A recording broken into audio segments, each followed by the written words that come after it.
Bonjour. Alors, l'ego limitant, on a compris, me fait croire que je suis mes conditionnements. Et bien sûr, ça n'est pas vrai. Je suis bien au-delà de mes conditionnements.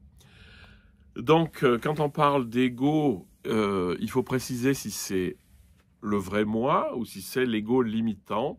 Mais en général, dans les spiritualités, on emploie le mot d'ego pour l'ego limitant. C'est le moi je fais ceci, moi je suis cela, moi je veux ceci, moi je veux cela. Mais il faut le savoir parce que ça ne veut pas dire que votre individualité, elle sera gommée. Ça, faut bien vous rendre compte que même après un moment de méditation dans le silence absolu où vous n'êtes plus rien, je vous rassure, vous allez vous retrouver et vous devrez toujours vous payer vos impôts à la fin du mois. Hein. C'est-à-dire que ça ne vous transforme pas en espèce d'elfe qui flotte sur la réalité, c'est pas vrai. Par contre, vous allez beaucoup mieux vivre, vous allez peut-être être heureux et plein d'amour, ce qui est quand même pas tout à fait négligeable.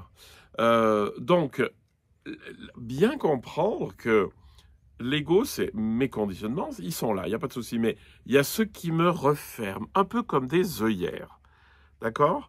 Et l'éveil, c'est ceux qui m'ouvrent. Donc vous voyez bien qu'il y a un rapport entre le limitant et l'ouverture. Et ce qui est intéressant, et ce que je vous invite à essayer en vous et avec vous, c'est qu'en fait, dès que vous commencez à ouvrir, eh ben, les œillères tombent, enfin, elles s'ouvrent. Hein.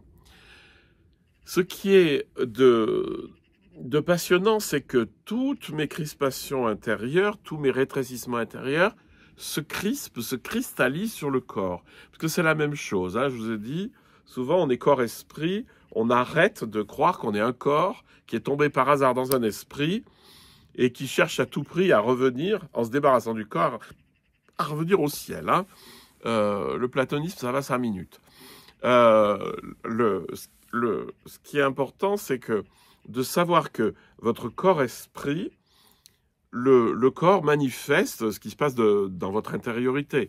Et toutes vos crispations dans la vie, en fait, elles ont un lieu dans le corps ou des lieux dans le corps. Et ce que je vous invite à faire, c'est toujours d'ouvrir par la perception du corps, d'ouvrir les sensations, de dilater le corps, de le détendre, de l'ouvrir, etc. Et vous allez vous rendre compte très vite qu'en détendant, il y a des tas de choses qui sont crispées partout, en détendant, ça vous détend l'intérieur et vous sentez comme une dilatation intérieure. Et c'est normal puisque c'est la même chose. Hein. Donc, utilisez beaucoup ça pour laisser tomber les crispations. Comme dit Shodo Harada dans Comment faire Zazen, il dit bien que si on a mal quelque part dans le corps, c'est qu'il y a une tension et que la tension, elle est dans l'esprit. Hein. Donc, essayez ça simplement. Ben déjà, vous pouvez faire aussi des gestes volontaires, c'est-à-dire vous crispez, puis vous vous dites, voilà, ça c'est ma crispation.